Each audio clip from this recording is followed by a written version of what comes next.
economists also gave a large contribution to the field, especially all people working on networks.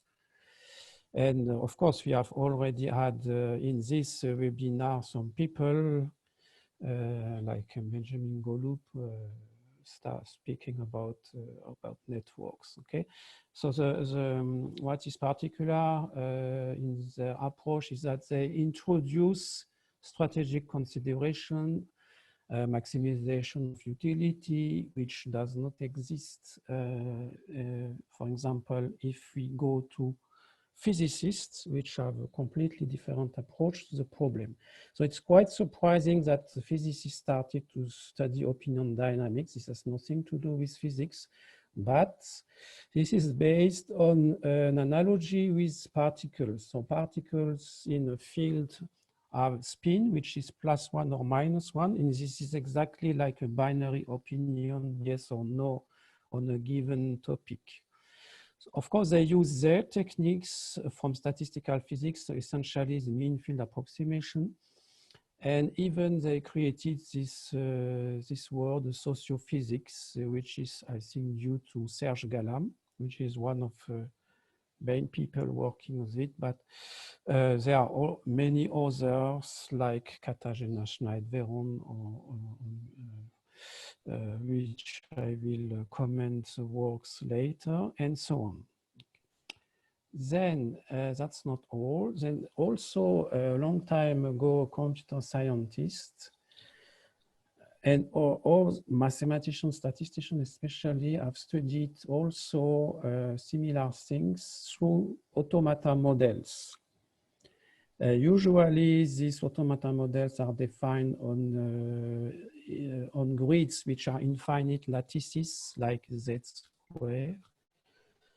And what they are doing is exactly the behavior of dynamics of opinion. It's exactly the same. And the name cited here, they have written, of course, there is Maurice de Groot, maybe the most famous among them because his model is so many often cited. But you have a survey by Mosellentanus, for example, and so on. This is not all, and maybe more recently, control theorists have also started to bring their contribution, which is far to be negligible. It's quite important, and here is a couple of names. They introduce tools from system theory, so the approach is still different, and there are quite strong theoretical results in the field. So if we look at all this, then we can conclude that half of the planet is working on the topic. And so it's quite difficult to be original. So you have to wake up very early in the morning if you want to be original in this field. Okay, so maybe this is due to the fact that opinion dynamics, which is already itself an important topic because it has many applications. For example, in politics, in social sciences, in sociology, of course, by definition. But also it has relation with all the phenomena of diffusions and contagion, which is a hot topic now, as everybody knows. So let's try still before starting into the details to have a tentative classification of the models. First, the society, so let us say it is a set capital N of individuals or agents. This set can be finite. So that sounds quite normal. But in many papers, the set is considered to be infinite, countably infinite. Most of the time, sometimes. Is there a question? No? Okay. So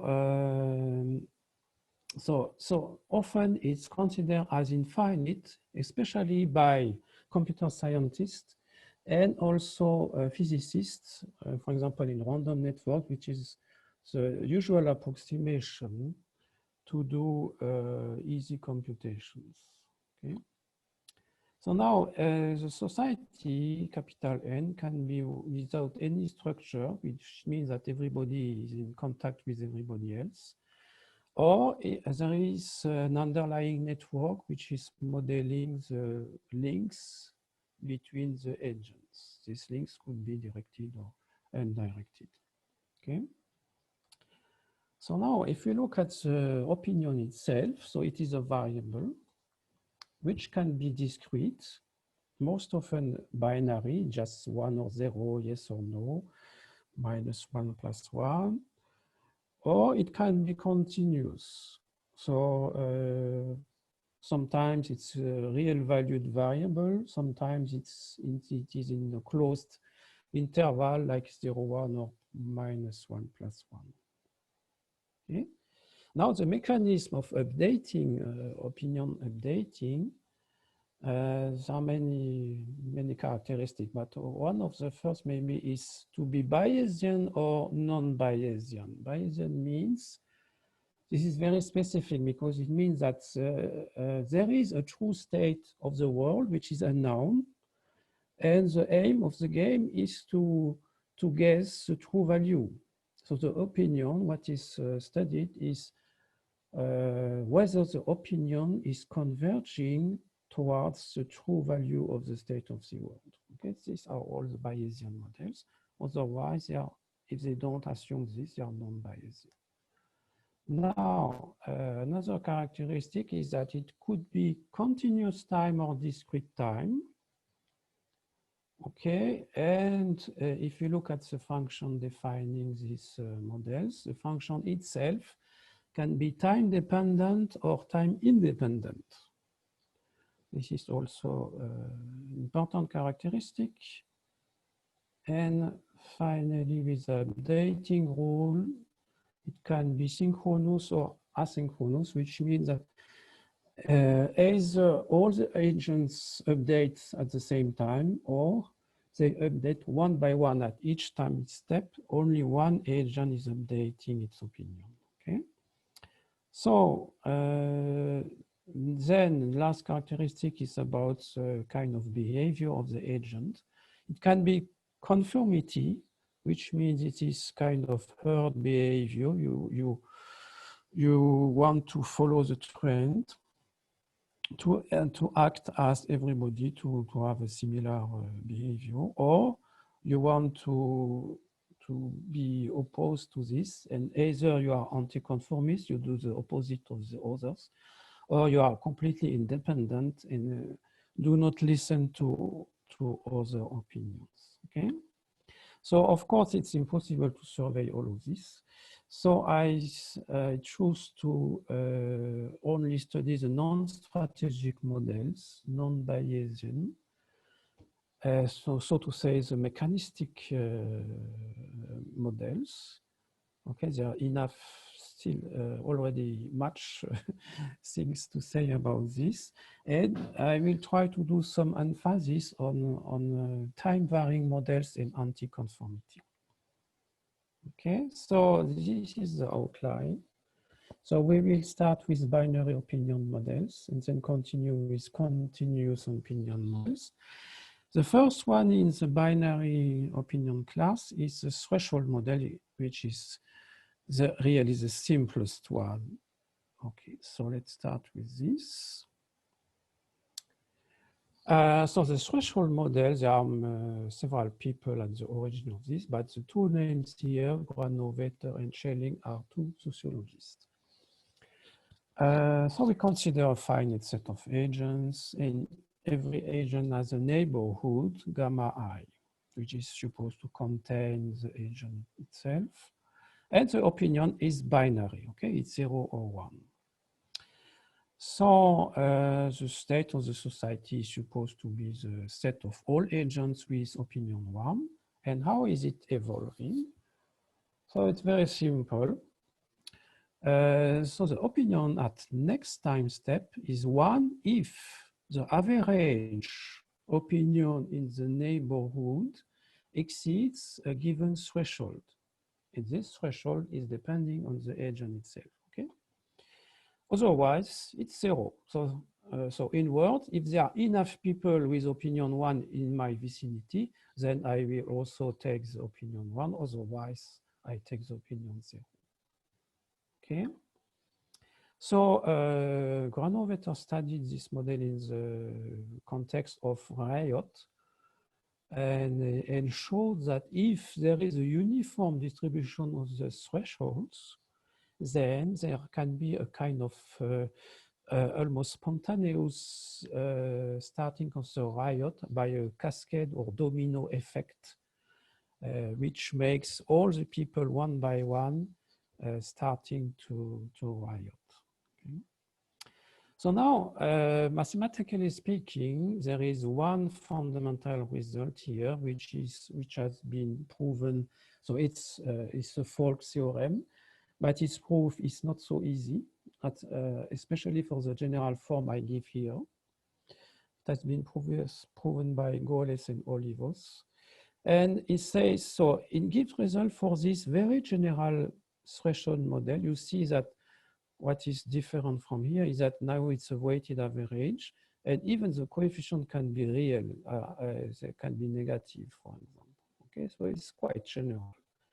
And then the result is that this model converges to a fixed state. It means that after some time, there will be a set of agents saying yes, or 1, and the other 0 forever. Or the process enters a cycle of length 2. So very curious result, but quite important. So now let's see what happens if we introduce anti-conformism in this model. I did this with Fenley, who is my PhD student. And also we realized later that other people also did similar studies. So some physicists, Novak and Schneid-Veron, and also the control theorist in Torino, around Professor Fagnani. So, so now the society is divided in two parts, which are fixed: the conformist and the anti-conformist. Okay? So, of course, the conformists, they use a classical threshold rule, but the anti-conformists, they have their own rule, which is different. And it is exactly, in fact, the opposite, because you see, if you compare this equation with the previous one, the only difference is that I inverted the 0 and the 1. Okay? It means that when there are many people in my neighborhood thinking 1, then I have the tendency, no, I will take the opinion 0. Okay, so this is anti-conformism. So, so now how to study this model? In fact, the key function to study this is the transition function, which expresses the proportion of agents with opinion 1 at some time. Okay, so let us call this C of t. Then to compute C at the next time step, it's just given by this equation, which is very simple. You just add all the conformists with threshold below the average opinion and all the anti-conformists with the threshold above the current average opinion. And then the fixed point of this function G, let us call it G, are exactly the absorbing states of the process. Okay, so this is simple. So in the case of anti-conformism, Michel, yes? So there was a question which was sent to me, and the question was, yes. Yeah, sorry. So there's a simple question which was sent to me, and it'd be good if you address that. So the question says, what happens if the threshold is not met in these models? So it's not met? Yeah, so if you don't, when you cross the threshold, then you switch opinions. If it's not, then what do you do? Yeah, for anti-conformism, if you have above, if the average opinion is above the threshold, then you take the opinion 0. If it is below, then you take the opinion 1. Does it clarify? Yeah. Okay, thank you.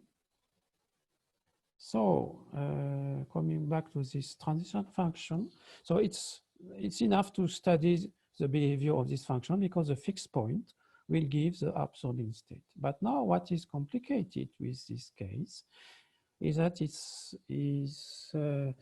now the convergence is much more complicated. For example, you can have cycles which are not only of length 2, but of any length. And there are various absorbing states. So I will not enter into the detail, we don't have time, but it's possible to have interesting result if you take a Gaussian distribution of the thresholds. In this case, the transition function takes this form, and here is a summary of the result. So you see that the result depends whether you have more conformist or more anti-conformist. So Q is a proportion of conformist.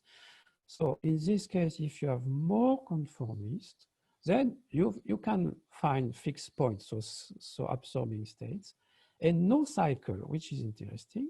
It's like the classical case.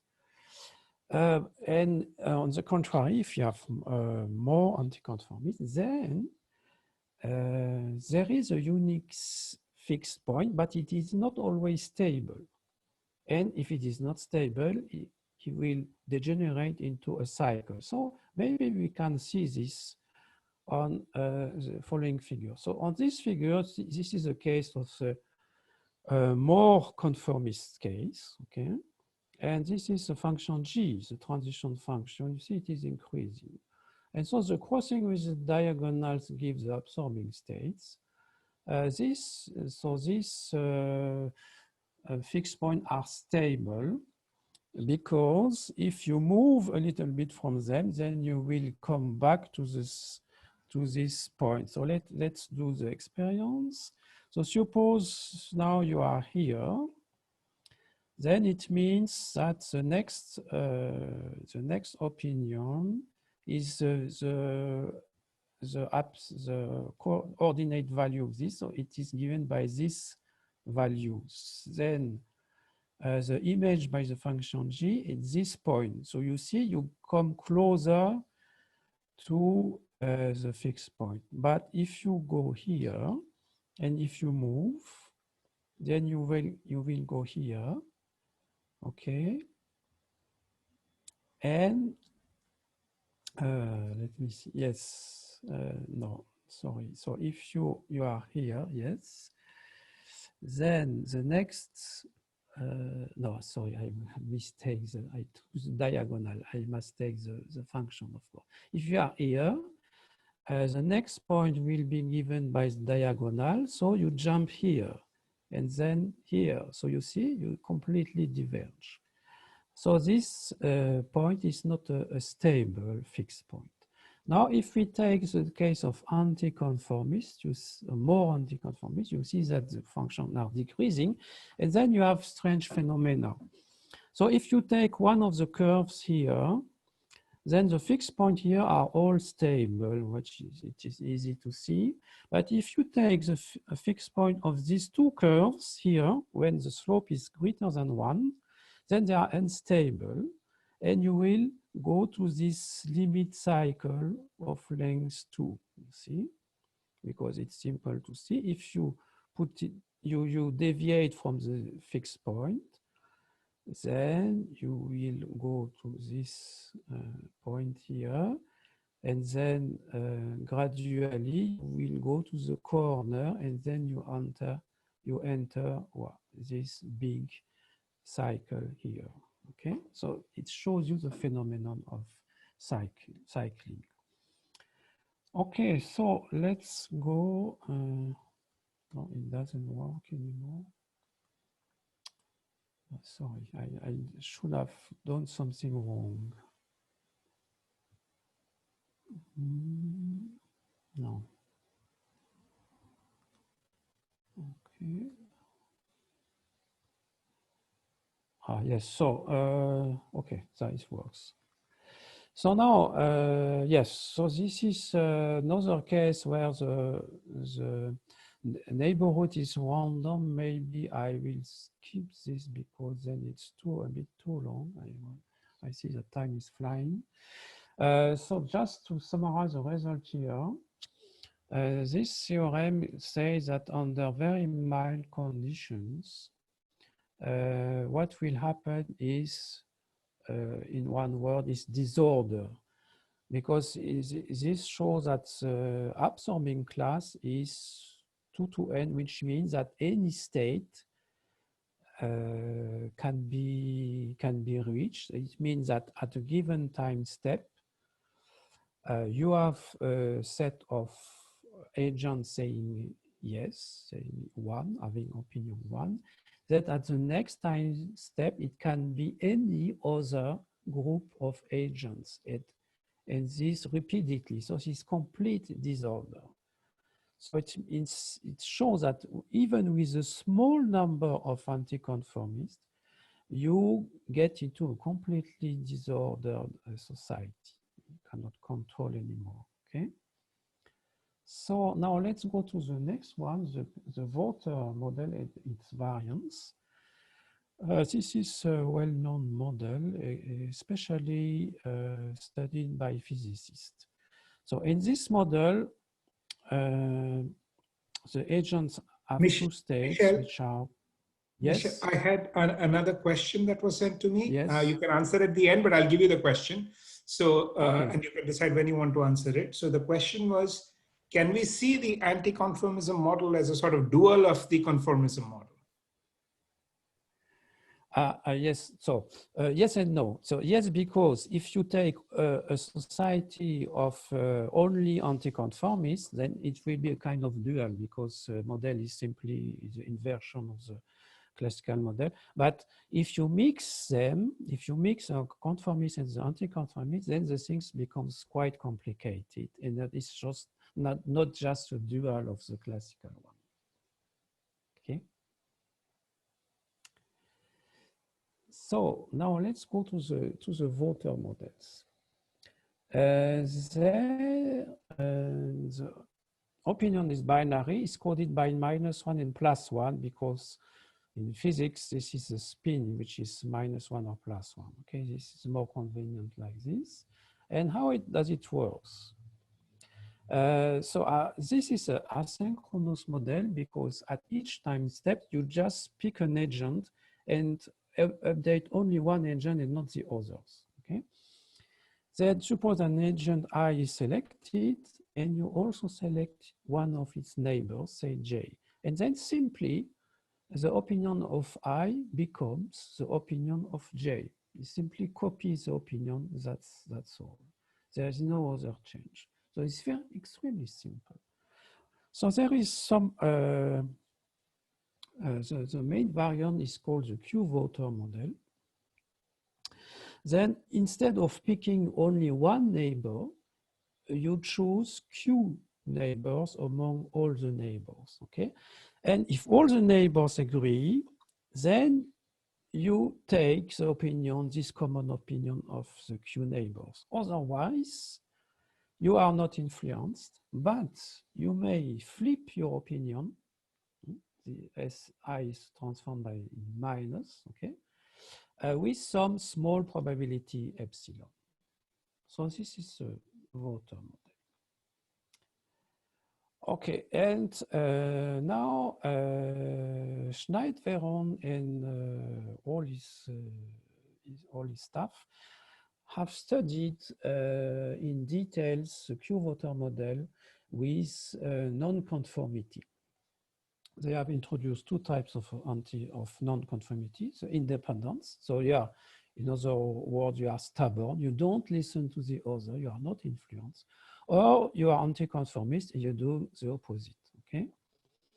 And there are various versions of this model, so which I have tried to summarize on this chart flow, which looks very complicated, but it's not so complicated in fact. So if you look at the right part, this is the case of conformity, which is exactly what I described just 1 minute before. So, but let's start with the beginning. So what you do first, you choose at random a node I. Then you decide also by random choice with probability P that this node, this agent will be non-conformist, or it will be on the contrary conformist, okay? So it means that the choice between non-conformity and conformity is random. It's not fixed like we did in our study before, okay? So in this conformity branch, it is exactly what I described before, except that it is a little bit more refined here. You don't require for the full majority of the neighbors.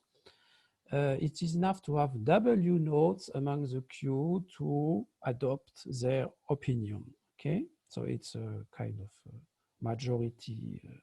You stick to the majority of the queue neighbors, in fact. Okay, so if this majority is not reached, then you are not influenced. And again, you may flip your opinion with some probability epsilon. Okay.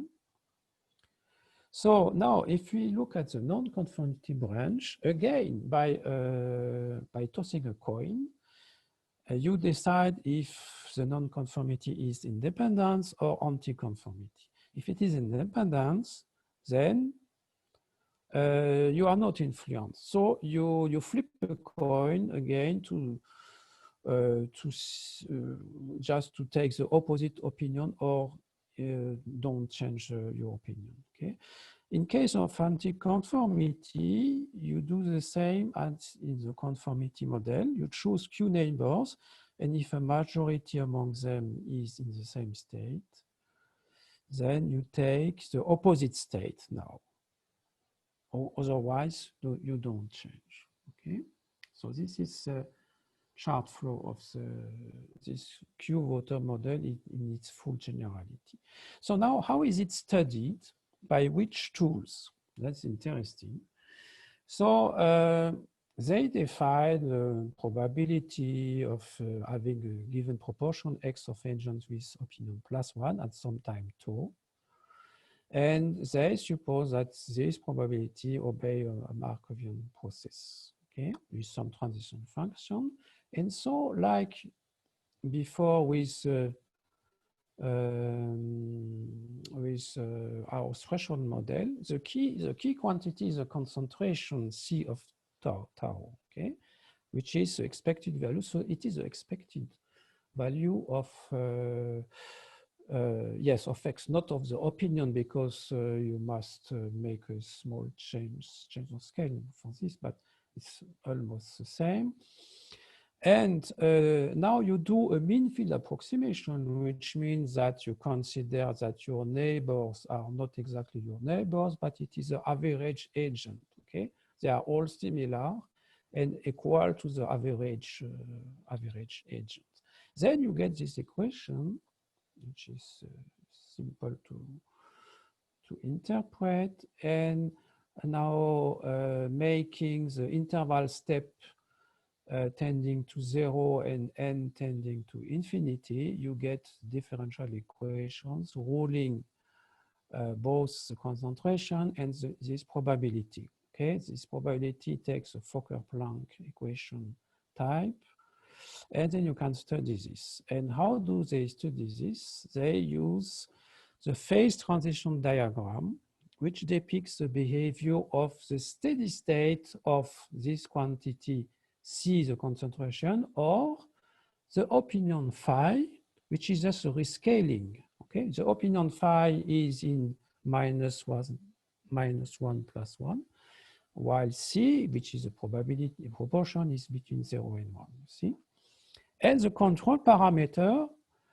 are P and Q. So P is the proportion of non-conformists, and Q is the size of the neighborhood you choose.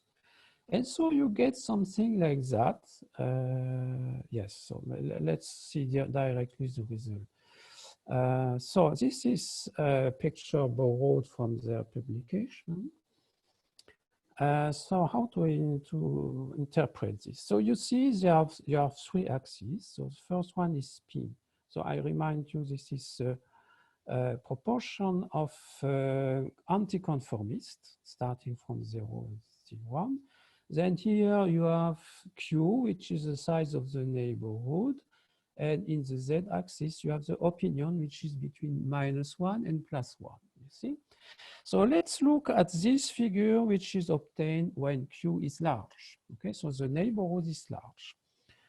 So what are these lines? So the continuous lines show the stable, steady points, while the dotted lines show the unstable one, okay? So if we take, for example, a very low value of P, so very few anticonformists, you are here. Then you have two stable points, which are respectively very close to +1. It means almost all of the population thinks +1. And here, almost all of the population thinks -1. Okay, there is no other possibility. Then when you move along this axis P, you enter into this zone. And then what happens? You have now three stable points, you see. The third one is the zero opinion, which means that since the average is 0, you have half of the population thinking +1 and half thinking -1. This is kind of a disorder, you see. And in fact, if you look at the potential function describing this, in fact, the global minimum is here, and these are local minima, which means they are unstable. If you move a little bit from this, then you fall here. So this, and then if you continue to augment P, then you lose this part. That's why it's called discontinuous fast transition, and you move only here. You have only one stable state, which is a zero average opinion. Now, if you, on the contrary, if you go to very low values of Q, or 0, for example, or any value beyond this 3 critical point, this is a limit, in fact, then you have this kind of transition, which is continuous, because if you augment P, then you have these two stable steady states, which converge slowly to this zero steady state. So you see the effect of the anticonformist again. They bring disorder because when P is large, then the only stable state is a zero opinion. So half of the agent say +1, the other half say -1, okay? So this is the Q-voter model. So now let's go to the aggregation model. So the aggregation model with Agnieszka Uczynowska, we proposed this model some years ago, and we studied it with several co-authors, Manuel Forster, Alexis Poindron, and also Xavier Venel. So to understand the aggregation model, it's very easy if we remind of the threshold model. Let us rewrite the threshold model under this form. So the opinion at next time step is equal to 1 if this condition is satisfied, otherwise it's 0. Okay, so it's a 0-1 function. So it means the average is above a given threshold. Now we generalize this equation into two directions. First, we replace the arithmetic average by any other kind of average, which we call an aggregation function. It can be any non-decreasing and boundary preserving function. Okay. Now the second way of generalization is to say we don't take this deterministic threshold mechanism and we replace it by a probabilistic mechanism, saying that when we compute this quantity or another by a aggregation function, then the number obtained here will be the probability to get the output 1. Okay, so we replace determinist threshold by some probabilistic threshold model. So in symbols, it write like this: the probability to adopt opinion 1 at next time step is equal to the output of the aggregation function, aggregating the opinions of all the other agents. Okay. So you can take any aggregation function you want, weighted arithmetic mean, power means, etc.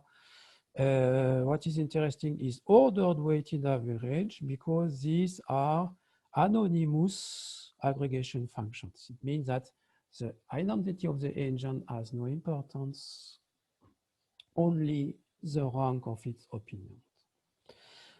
Okay, of course, it contains the threshold model as a particular case, and also it's easy to generalize it to arbitrary network, because here there is no network. You aggregate the opinion of anybody else, but it's not difficult to introduce a neighborhood here and to take the average only on the neighborhood.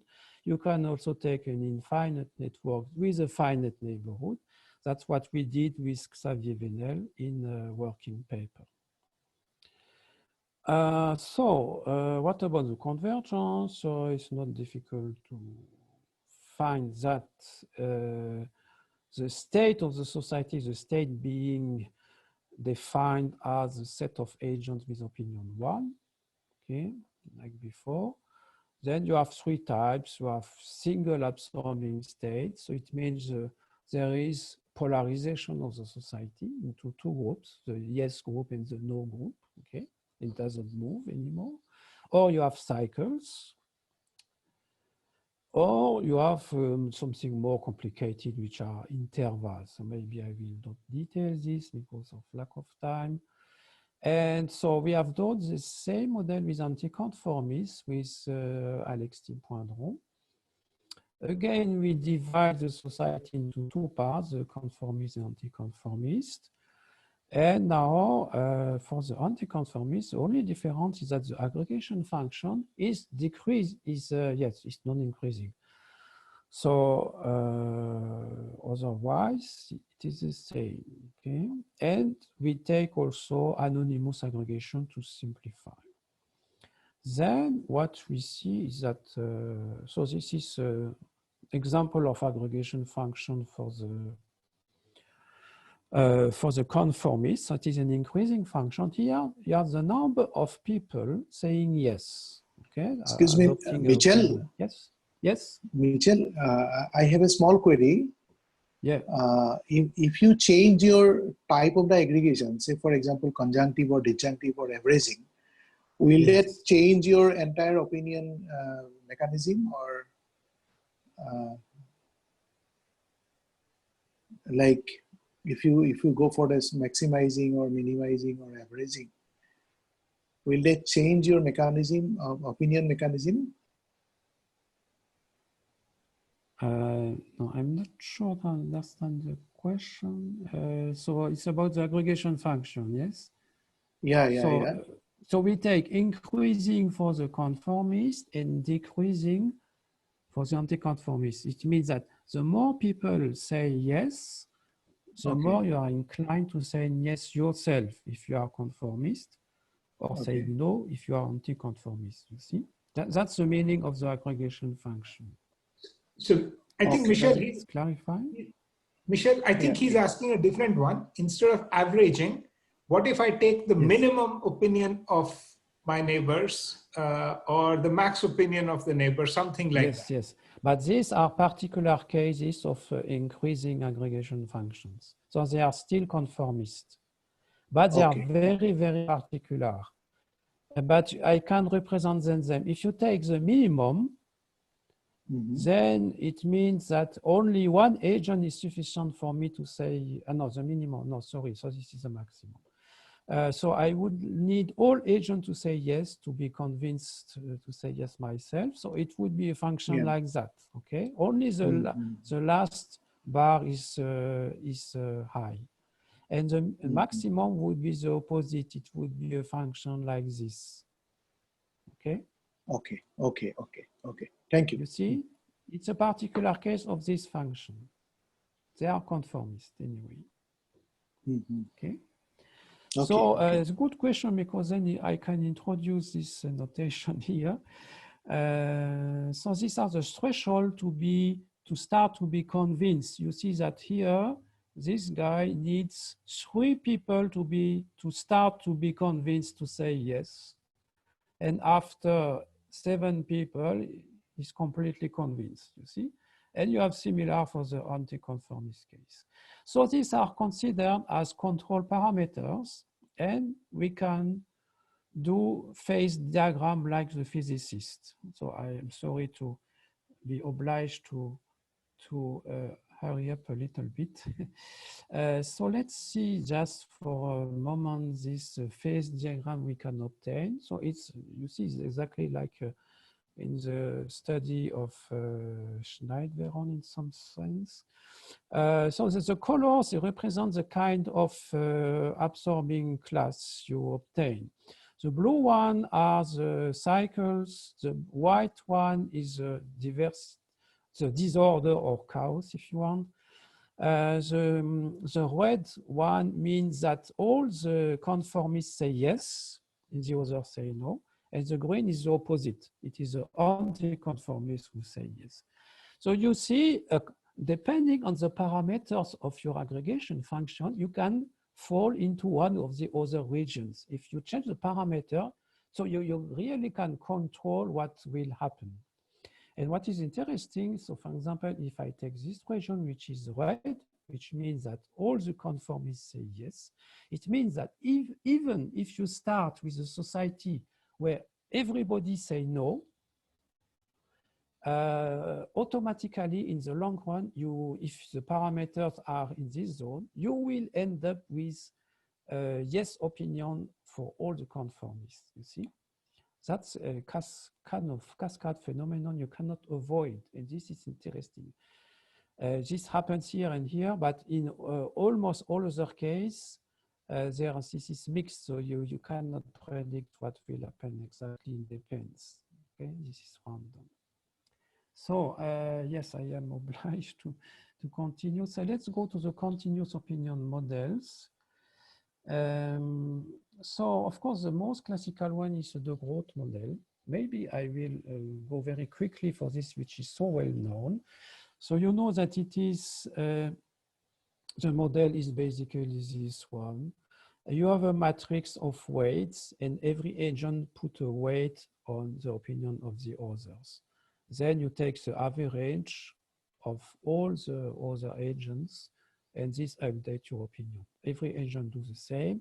And so finally, what you have to study is this expression, W at the power T, multiplied by the opinion at the origin. So it's all a matter of studying the convergence of power of a matrix, and that's all, okay?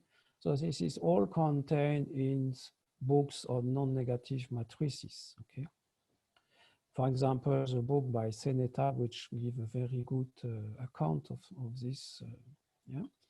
And so what is known, so I am obliged to be quite fast now. You have basically 2 types of matrices. The irreducible or not irreducible, let us say, okay?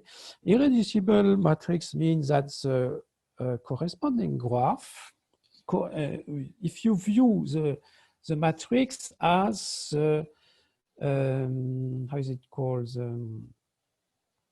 The matrix, adjacency matrix of a graph, okay? Then irreducible means that the graph is strongly connected. And if in addition this graph is aperiodic, then you say the matrix is primitive.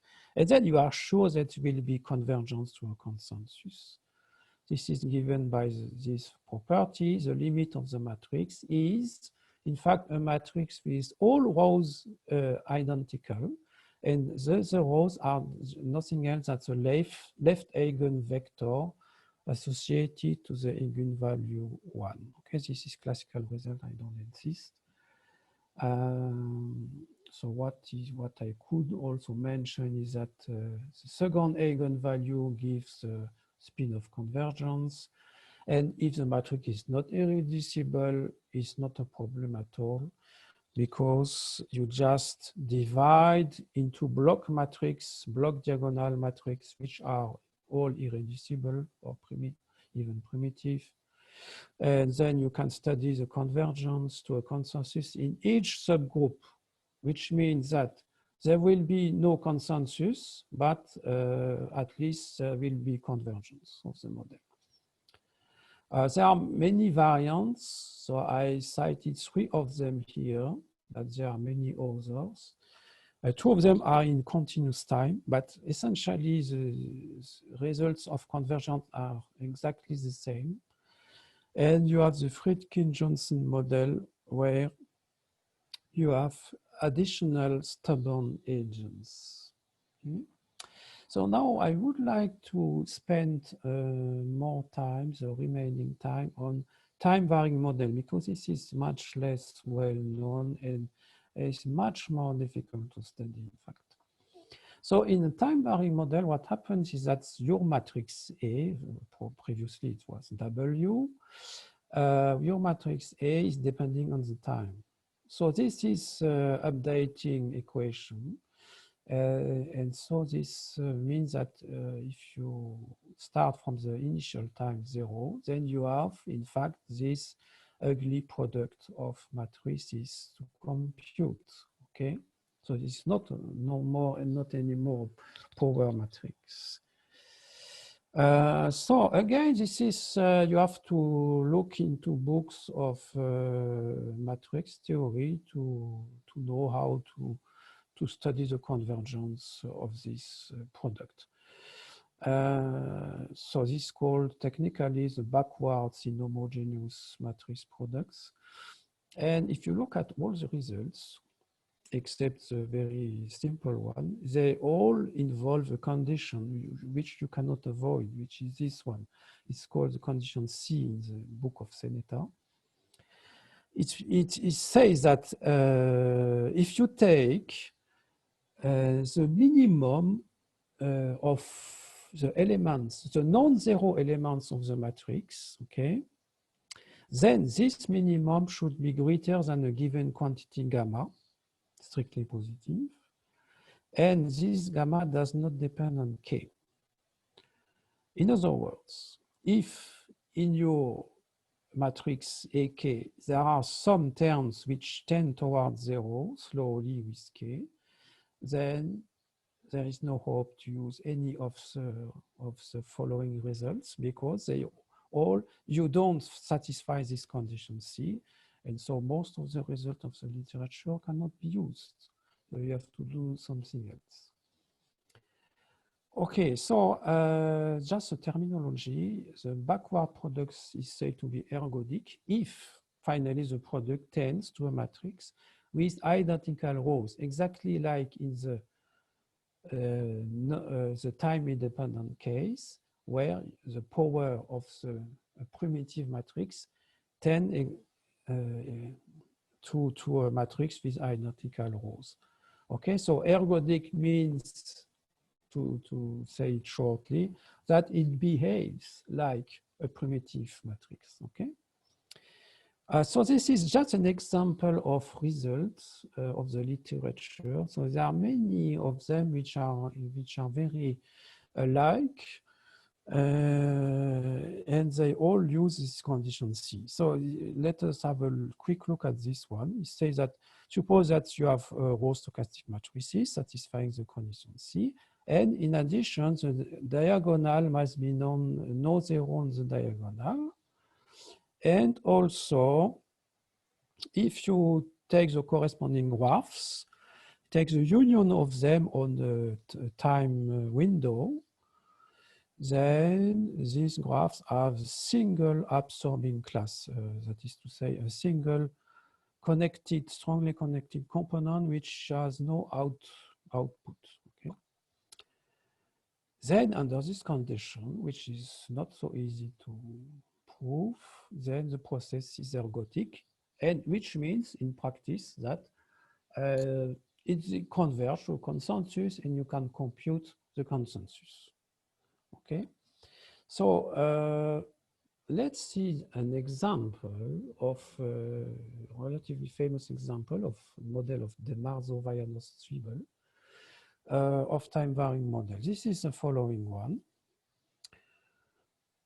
So you see that it looks like the de Groot model, at least for this part, with a time invariant matrix, but it's multiplied by some constant lambda depending on the time, plus the identity matrix multiplied by the 1 minus this constant. It is a convex sum of the two matrices. And the problem is that lambda t is evolving with time.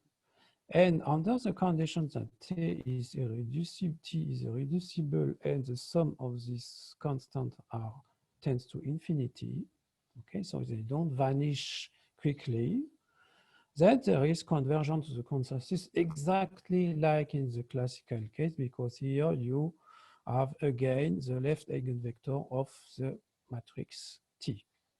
Okay, so now let's finish. So I hope I have still 5 minutes. Is it okay, the time? Yeah, you have 5 minutes.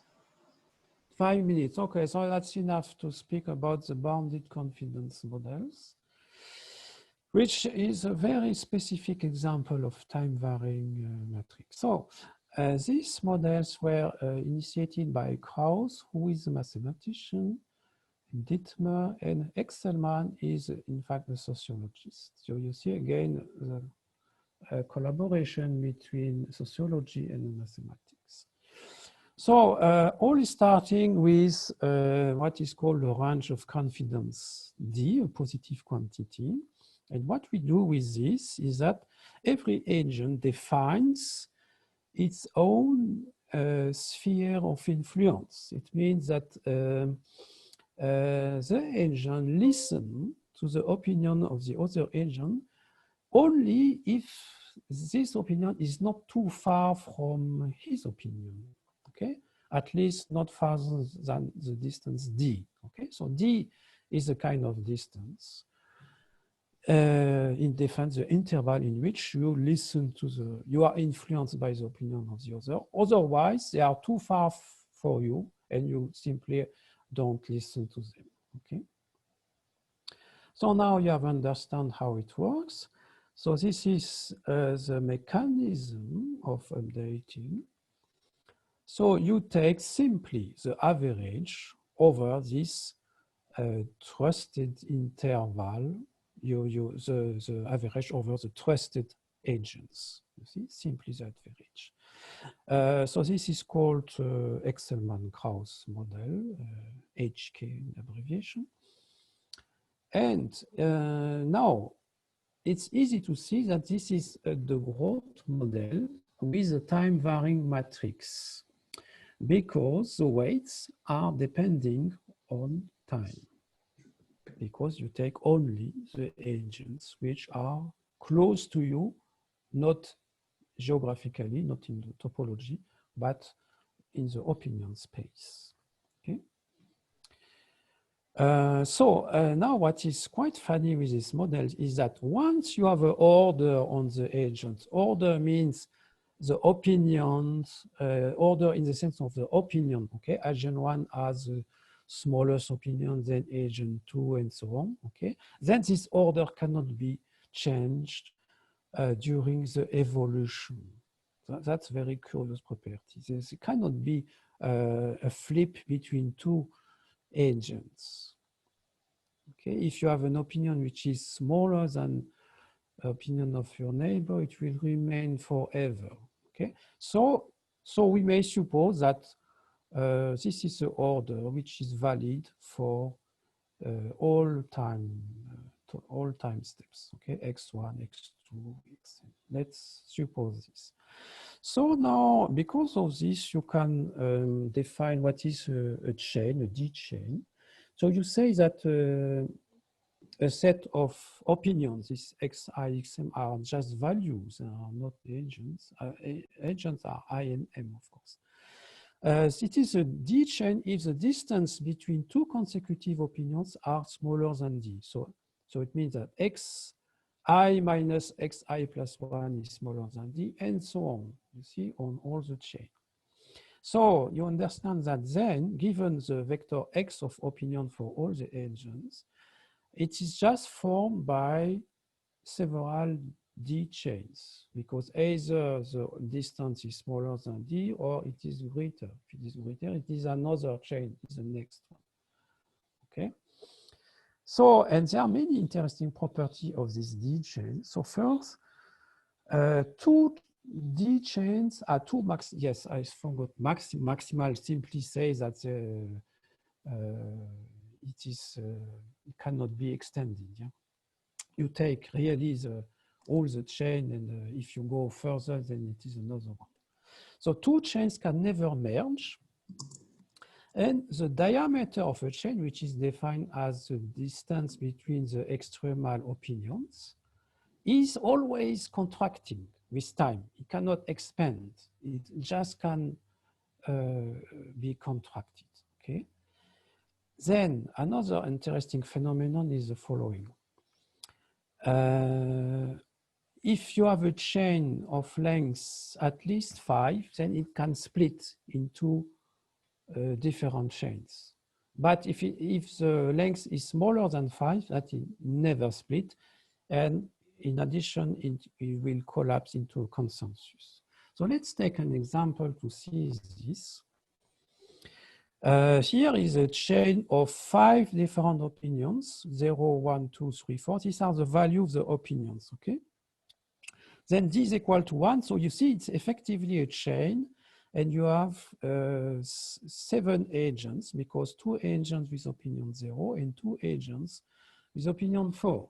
So this is at time 0. Let's see what happens at next time step. So as you can just guess, this agent updates taking the average of its 2 neighbors, 1, 0, and himself, which is 0. So the result is 1/3. Okay, so it's somewhere here. Then these agents will also take the average of these 3 points. It's somewhere here, you see. So what happens is the following. These 2 agents are, the diameter is contracted, the same for the other ones and the other extremity, but one in the middle remains isolated because now the distance is greater than 1. So this chain has split it into 3 chains, see? So, and what is also obvious is that if you have a chain whose diameter is smaller than D, it means that everybody is neighbor of everybody. So everybody updates in the same way. So they will have the same opinion at next time step. So they converge in consensus in one step. So summarizing all these small results, then you have the following theorem. So the HK model always converge to a vector in a finite number of steps, yeah, with the property that for each distinct agent, either it is consensus or they are distance at more of the distance D. And I will finish, so my last slide is this one. So this is a simulation you can find in the survey paper of Proskornikov and Tempo, which show how the evolution of this HK model. So you start at time 0 with a kind of uniform distribution of the opinions, and you define several different threshold D. You see they are augmenting. And as you can see, they converge to, so there is no consensus except in the last one.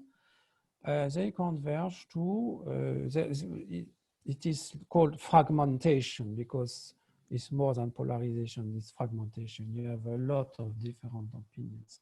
And what is surprising is that intuitively you may expect that if you augment D, then this number of fragments will diminish. And finally, if D is large enough, you go to the consensus. But it's not true because if you go from this one to this one, the D is augmenting, but the number of fragments does not diminish, it augments. And here it's the same, okay? If you go to this one, to this one. So there is no general law which which rule the behavior of the number of fragments, okay? And neither there is a law for the time of convergence. You can see that the time of convergence is completely, you cannot, you cannot derive any property, in fact, yeah. It is long, it is short, it's long. So there is no general law for this. So this is my last slide. I hope I convince you that it is a fascinating area and there are so much things to say that unfortunately I could not say so much, but I hope it was enough interesting for you. Thank you very much. Thank you. Thank you, Mitchell, for such a lovely talk. And I understand that this is a very active area of research, and probably there will be a lot of scopes for further research also in this area. Thank you very much. We may take some questions also in the end. If you have any queries, please.